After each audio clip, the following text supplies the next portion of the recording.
Selamat malam Bapak Ibu, Saudara-saudari yang dikasihi Tuhan kita Yesus Kristus. Terimalah salam dari HKBP Kernolong, HKBP tertua di Pulau Jawa.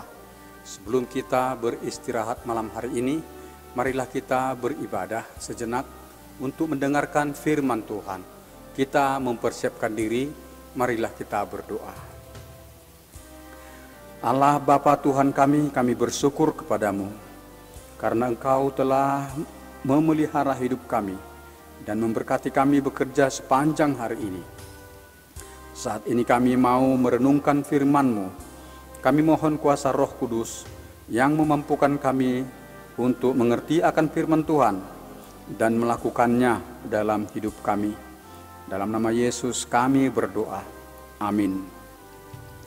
Renungan malam bagi kita sesuai dengan nas bacaan malam dalam Almanak HKBP yang tertulis dalam kitab Yunus pasal 1, ayat 1 hingga ayat yang ke-16. Sebagai ayat pembimbing renungan, yaitu ayat 3. Beginilah firman Tuhan. Tetapi Yunus bersiap untuk melarikan diri ke Tarsis, jauh dari hadapan Tuhan. Ia pergi ke Yafo dan mendapat di sana sebuah kapal yang akan berangkat ke Tarsis. Ia membayar biaya perjalanannya, lalu naik kapal itu untuk berlayar bersama-sama dengan mereka ke Tarsis, jauh dari hadapan Tuhan.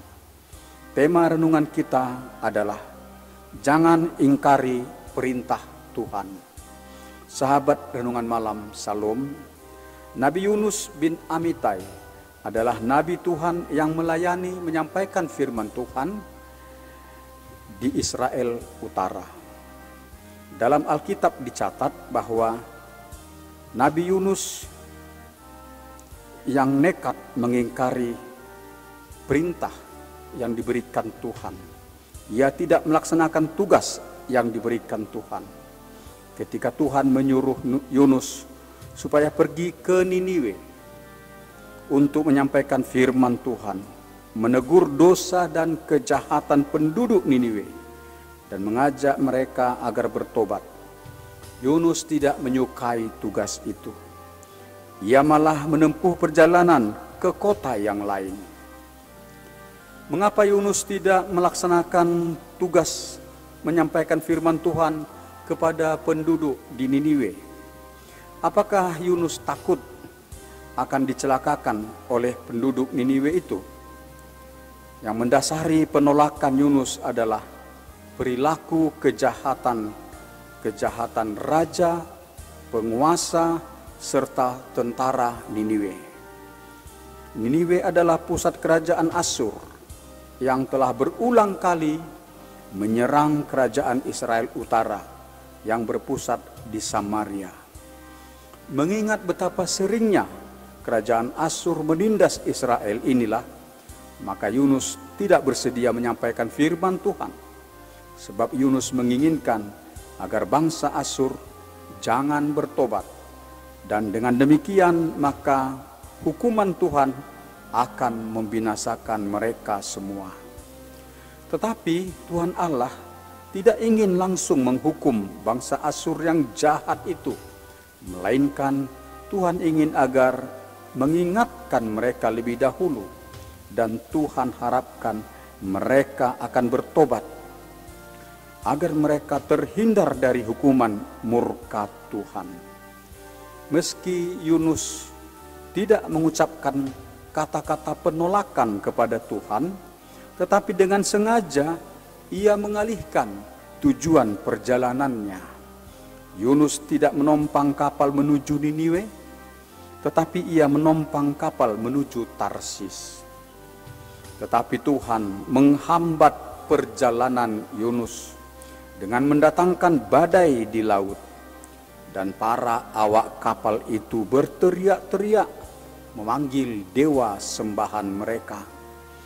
Dalam ancaman maut yang mengerikan itu, mereka membuang undi untuk mengetahui siapakah di antara mereka yang dalam kapal itu yang dimurkai dewa atau Tuhannya.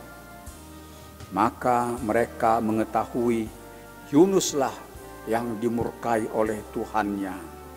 Yunus pun mengaku, dan Yunus menyuruh awak kapal itu mencampakkannya ke dalam laut yang bergelora itu.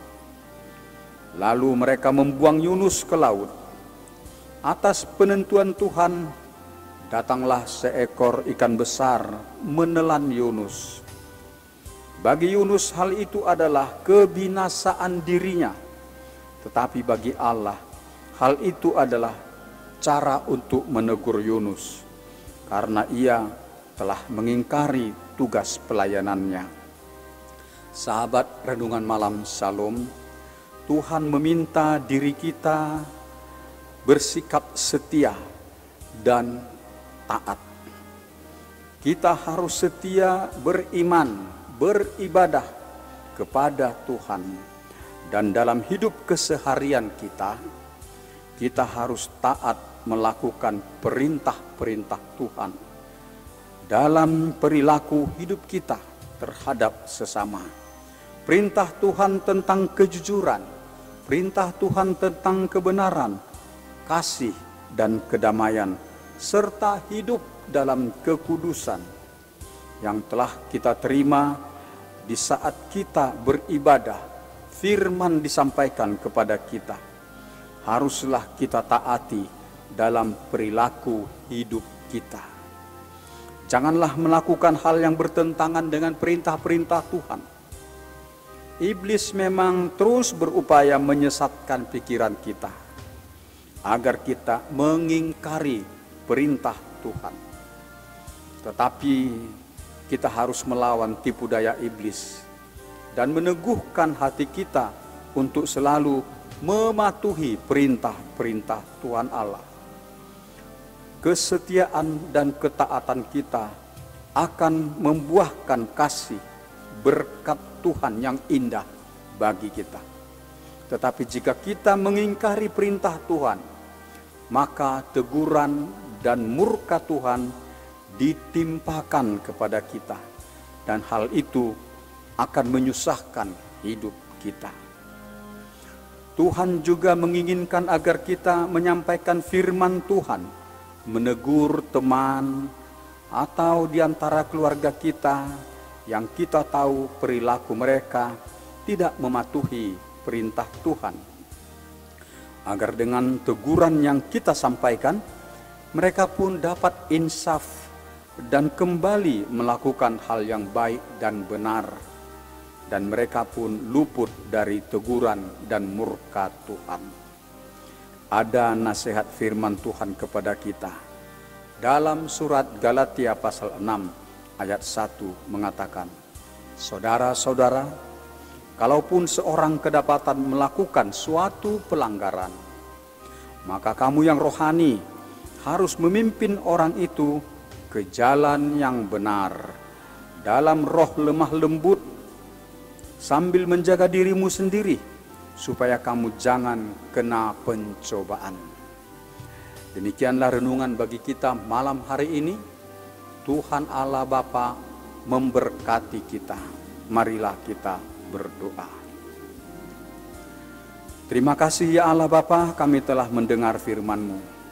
Kuatkan kami dengan kuasa Roh Kudus, agar kami menuruti perintah Tuhan dan mau menyampaikan firman-Mu, menegur sesama kami ketika ada perilaku mereka yang bertentangan dengan kehendak-Mu. Agar dengan mendengarkan teguran yang kami sampaikan, mereka pun berbalik untuk menuruti perintah Tuhan. Ya Allah Bapa, berkati jemaat-Mu yang sakit, yang dirawat di rumah sakit atau yang dirawat di rumah. Agar dengan pertolongan Tuhan, mereka semakin beroleh kekuatan, pemulihan kesehatan mereka, agar mereka sembuh. Berkati dan lindungi semua pelayan kesehatan dalam menjalankan pelayanan kesehatan bagi para pasien. Beri penghiburan bagi orang-orang yang berduka. Engkau melepaskan mereka dari kesesakan, anugerahkan sukacita bagi mereka. Pelihara hidup kami dalam istirahat malam hari ini. Engkau menjauhkan kami dari segala mara bahaya. Ya Tuhan, bangunkan kami esok pagi Dan Engkau memberkati kami untuk bekerja, agar kami berhasil dalam pekerjaan kami. Berkati anak-anak kami dalam kegiatan sekolah mereka, berprestasi yang baik. Terpujilah Engkau Tuhan. Dengarkan doa kami, dalam nama anak-Mu Yesus Kristus kami berdoa. Amin. Anugerah Tuhan kita Yesus Kristus, kasih setialah Bapa, persekutuan dengan Roh Kudus, memelihara hidup kita selama-lamanya. Amin.